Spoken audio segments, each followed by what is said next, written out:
네, 오늘 5월 10일입니다. 5월이 되면 매년 해야 되는 게 있습니다. 바로 종합소득세 신고인데요. 지난해 종합소득이 있는 납세자는 이번 달 31일까지 이 종합소득세를 신고 납부해야 합니다. 네, 그런데 막상 종합소득세 신고를 하려고 보면 복잡하기도 하고 또 잘못해서 세금 폭탄을 맞는 건 아닌지 우려가 되기도 한데요. 좀 더 간단하고 쉽게 할 수 있는 방법은 없을까요? 자세한 내용 전문가와 알아보겠습니다. 세무법인 다솔 이정근 세무사입니다. 어서 오세요. 어서 오십시오. 안녕하십니까.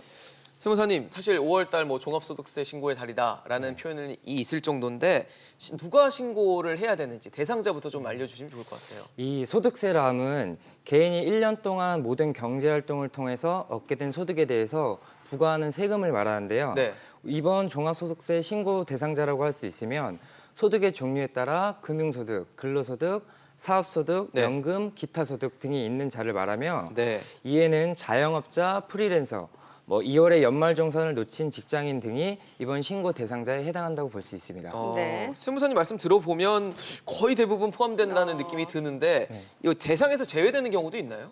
네. 근로소득만 있는 근로자들의 경우에는 일반적으로 사업장에서 매해 2월 급여 지급 시에 연말정산이라는 절차를 네. 진행하게 되는데요. 이런 경우에 다른 소득이 없다고 하면 종합소득세 신고는 별도로 하지 않으셔도 무방하고요. 단 타소득이 있으시거나 연말 정산을 하지 않은 경우 혹은 두 곳 이상에서 급여를 받으신 경우가 있으신 분들은 5월에 종합소득세 신고 시에 다시 반영하실 수 있습니다. 이외에도 이 비과세, 분리과세 소득만 있으시거나 연말 정산한 종교인 소득만 있는 경우 연간 300만 원 이하의 기타 소득 금액만 있으신 분들은 분리과세로 납세 의무가 종결이 되기 때문에 이번 신고 대상에서 제외될 수 있습니다.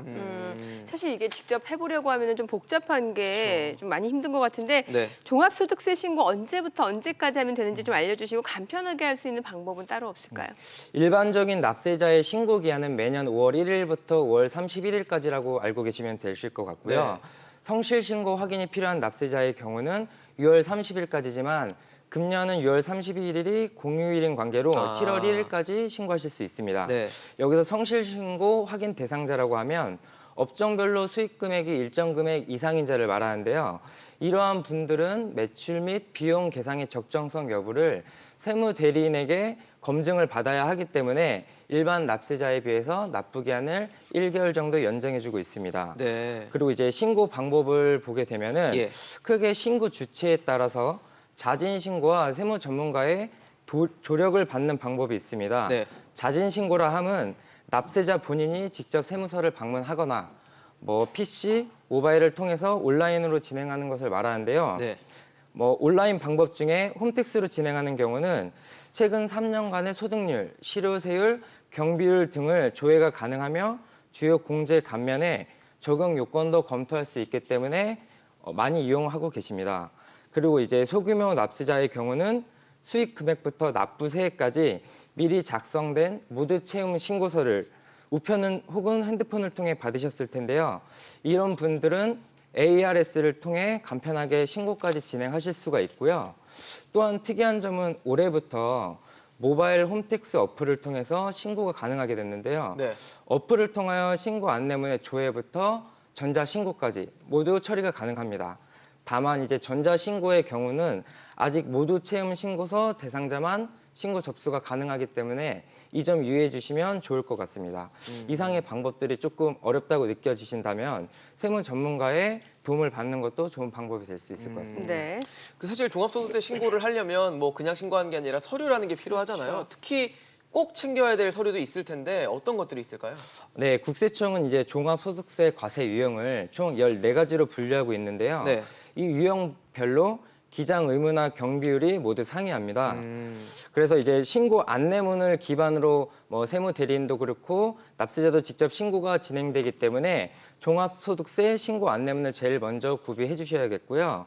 기타 이제 소득과 관련해서는 근로자나 프리랜서라면 원천징수 영수증, 사업자라면 사업자 등록증과 부가가치세 신고서 등이 필요하고 장부기장을 통해 비용을 인정받고자 하는 사업자라면 대출 잔액 증명서라든지 이자 납입 내역서, 통신비 영수증, 건강보험 납입 확인서 등의 증빙을 추가적으로 구비하시면 좋을 것 같습니다.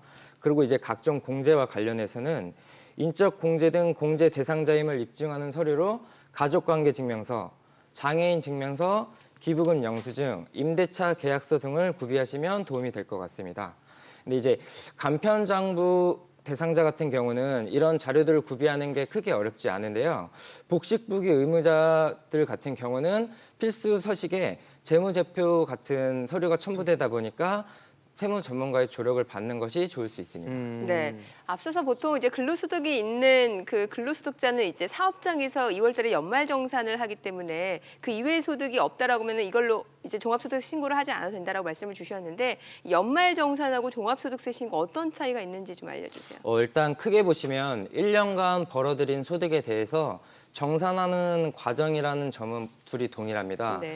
다만 이제 가장 큰 차이점이라고 하면 연말정산은 그 대상 소득을 근로소득에 한정하고 있는데 반해서 종합소득세 확정신고라고 하면 근로소득을 포함한 타소득 전부를 그 대상으로 한다는 게 가장 큰 차이점이 될 수 있겠고요. 네. 일반적으로 타소득이 없는 근로자들은 12월에 연말정산을 통해 2월 급여 지급 시 회사에서 일괄적으로 정리를 하기 때문에 뭐 다른 문제가 없겠지만 개인적인 사유로 연말정산 진행을 못했거나 공제 항목을 누락했거나 이런 분들은 5월에 종합소득세 때 반영해서 진행하실 수 있습니다. 네. 그러면 종합소득세 신고를 할 때 유의해야 될 점이 뭐가 있을까라는 생각도 좀 궁금하거든요. 아무래도 이 종합소득세 신고라는 게 굉장히 복잡다단하다 보니까 유의할 점이 있으시면 그러게요. 전문가시니까 좀 조언을 해주시면 좋을 것 같습니다. 앞서 말씀드렸다시피 일단 연말 정산 때 대부분의 근로자들은 모든 소득이 정산이 되는데요. 네. 이때 뭐 누락하신 분들은 그 기간을 놓치면 5월에 확정 신고를 할 수 있대 이 기간도 놓치시면 가산세 의무가 이제 발생하시게 됩니다. 세금을 더 내야 되는 거군요. 네, 맞습니다. 그러니 5월 달에는 꼭 요걸 챙기셔서 준비하시면 좋을 것 같고요. 주요 2018년 신고에 앞서 주요 개정사항으로 보면은 네. 성실 신고 확인 제도 적용 대상자가 2017년에 비해서 확대되었다는 게 가장 큰 부분이고 네. 복식부기 의무자가 기존에는 유형자산 구분 처분 손익에 대해서 과세하지 않았었는데 이제 과세하는 거로 개정이 됐다는 것이 주요 사항입니다. 네. 자, 종합소득세 어떻게 하느냐에 따라서 또 환급받느냐 아니면 더 내야 되느냐 여부가 달라질 것 같은데 팁이 있다면 좀 알려주시죠. 네, 일단은 공제 항목을 가장 잘 챙겨서 받는 것이 좋을 것 같은데요. 현재 국세청 홈택스에서 제공하는 서비스에서는 신용카드 사용 내역이라든지 청약저축 불이백, 연금계좌 납입 내역 등이 전부 조회가 되므로 이런 공제 항목의 상당수를 파악할 수가 있습니다. 네. 그리고 이제 자기 검증 시스템도 구축해 놓고 있기 때문에 본인이 한번 확인해 보시면 좋을 것 같고 다만 이제 월세 세액 공제라든지 의료비 중 안경이나 렌즈 구입비, 뭐 종교단체 기부금 같은 경우에는 네. 본인이 직접 자료를 별도로 구비해야 하기 때문에 네. 이런 부분은 따로 챙기셔서 혜택을 받으시길 권유를 드립니다. 네. 네, 알겠습니다. 오늘 이정근 세무사였습니다. 말씀 잘 들었습니다. 고맙습니다.